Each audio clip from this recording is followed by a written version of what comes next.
Hello, human. To understand what milk kefir grains really do, you first need to understand what lactose is. Lactose is the natural sugar found in milk. It's not bad, it's not artificial, and it's not a mistake of nature. It's simply the main energy source present in milk. Chemically, lactose is meaning it's made of two smaller sugars, glucose and galactose. The problem is that many people don't produce enough lactase, the enzyme needed to break lactose down inside the intestine. When that happens, lactose reaches the colon, undigested, and causes discomfort. This is where kefir comes in. Milk kefir grains contain bacteria and yeasts that can produce enzymes capable of breaking down lactose outside your body. Fermentation happens in the jar, not in your intestine, and that changes everything. During fermentation, lactose is gradually transformed.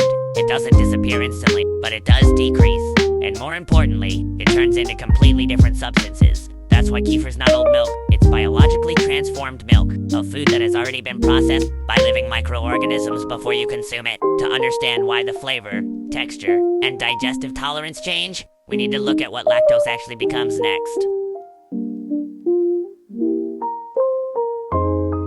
The main product of lactose fermentation in kefir is lactic acid. This acid is produced mainly by lactic acid bacteria. Its role is simple: to lower the pH of the environment. When the pH drops, the milk becomes more acidic, and the proteins change their structure, which is what makes kefir thicken. Lactic acid is responsible for kefir's characteristic tangy flavor. It's also one of the reasons many people digest kefir better than fresh milk. It's not a harsh acid, it's a mild organic acid that the body recognizes. Well, in addition to lactic acid, kefir also produces acetic acid, though in smaller amounts. This is the same acid found in vinegar, but here it appears naturally and in a diluted form. Acetic acid adds sharper flavor notes and contributes to that slightly bitey sensation. Some people notice the balance between lactic acid and acetic acid is what determines whether a kefir feels smooth or more intense. Longer fermentation usually means more production of these acids. These acids don't appear because kefir has gone bad. They appear because fermentation is happening correctly.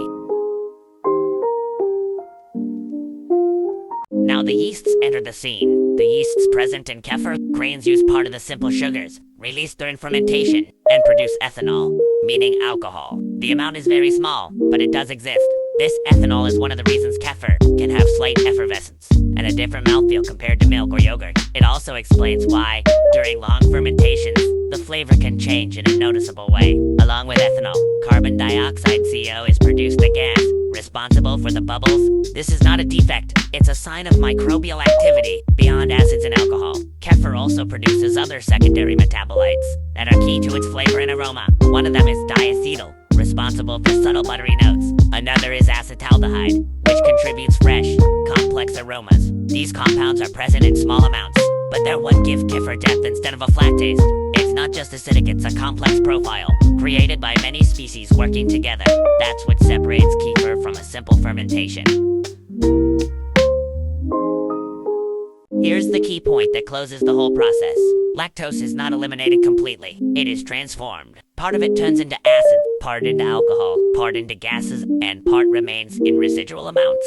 How much lactose is left depends on time, temperature, and the amount of grains. More fermentation means less lactose, but also more acidity. That's why there is no perfect kefir for everyone. There is only the kefir that best fits each body when you understand what kefir actually produces. Lactic acid, acetic acid, ethanol, and aromatic metabolites. Everything stops feeling magical.com. The flavor starts telling you the story of the fermentation. If it's very acidic, you know why. If it has gas, you know where it comes from. If the aroma changes, you understand the process.